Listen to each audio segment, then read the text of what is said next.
I was in Alabama, and I was at a Dungeons and Dragons tournament. The Thessal Hydra! Fireball the son of a bitch.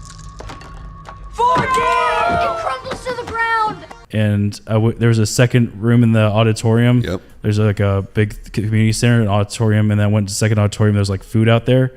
And I didn't know the food was just for like, I thought it was the food for a Dungeons and Dragons tournament. It was for a clan meeting.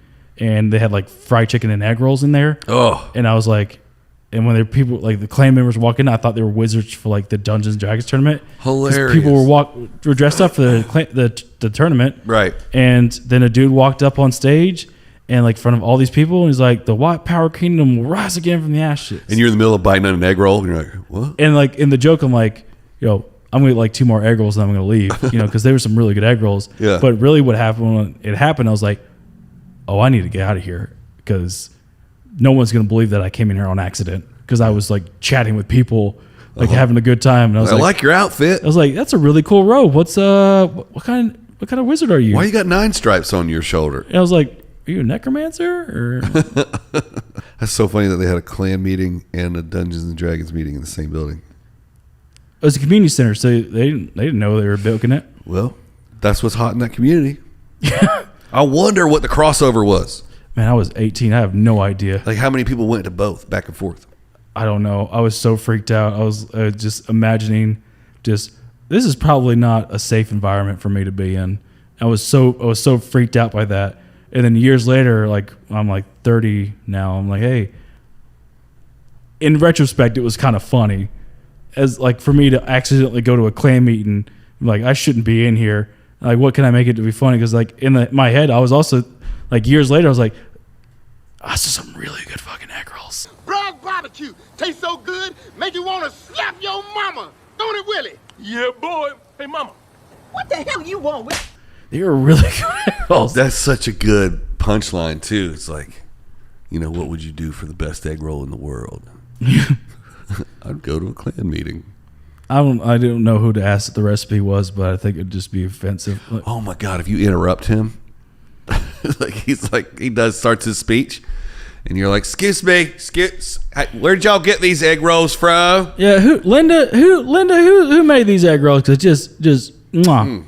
Y'all got. Well, also I'm like on stage, I'm like, you can't eat the food of the people you hate. You can. That's not fair. No. Also, he came like I'm angry and I scream on stage, but I build up to it. He was just immediately out the gate.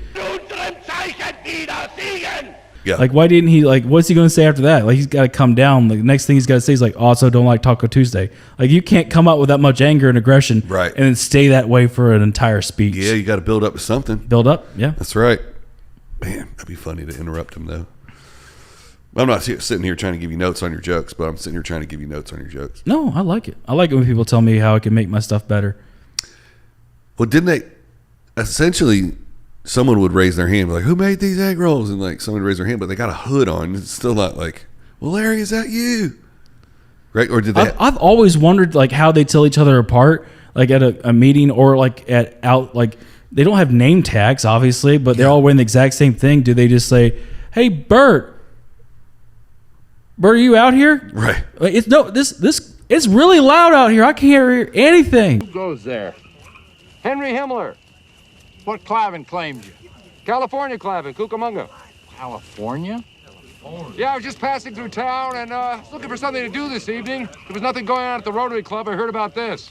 Well, welcome, Henry. That's why it's so funny to make fun of them. Yeah, it's a horrible, like the worst thing in the world for like people to do that and making fun of them. To me, like it takes power away from their message. It takes power away from what they do. It takes power away from what they're trying to legitimize in today's society. Every time I make fun of them, I just want to take more, like a little bit more power away from what they do, just to make them seem even more just like a joke. Because to me, they are. They're complete. I know people. Huge joke. I know. I've been in the South. I've seen that shit. I've seen the racist people in the South, and just see how stupid they are. And every time I make fun of them, I feel better knowing that I could take a little bit more away from the image of just anger and like seriousness that they have, that image they try to make. The more I can just chip away that image they try to make, makes you feel better about just the way It's powerful. Yeah, it is powerful because they're so serious about it. It's like, dude, yeah, get with the times. Like, what are you doing? Hate? There's no room for hate. no. And there's no point to it. There's no point to it. And growing up, it's just like, oh, there goes the Klan. Yeah. That was normal. And then moving out of the South, it was like, oh, that's not normal. Oh, Right. y'all don't have that out here. That's Oh, what. Yeah, people ask that too. Like, did you see like weird stuff in the South back then? It wasn't weird to us. you don't point it out as weird because you're like, that's just what's going on there. Yeah, having somebody driving by with like a giant rebel flag in their truck, that was normal. So what didn't ever stand out to me is something as weird until I moved out and got to completely different cultures of Exactly. people. Yeah. Like, yeah, that's not okay. Right. And that's that blissful ignorance of what it was in the South of just like these things are always happening. You're like, oh, I mean, I never saw it as bad because it never happened to me. Obviously, it didn't happen to me. I'm white. But as soon as I move out and like Yep. I get with my wife who's Filipino and seeing all that stuff that she sees every day, I'm like, holy shit, this is awful. Yeah. Like how like I closer I don't see it because it doesn't happen to me, so I didn't think it happened. But when I see it constantly happen to her, I'm like, holy shit, this stuff's a huge problem. So that stemmed from that joke of just taking more and more power away from them. And you should take all the power. Yeah.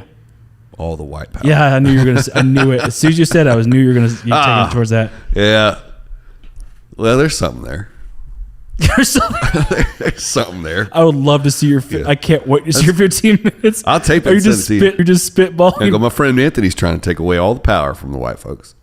I'm gonna grab all the white power I can. It's just grabbing all the white power again. He's just going to try and take it away from him. And I'm gonna put it into a bull bowl. I'm just right. gonna mix in some good old white power. White powder. Snort it up.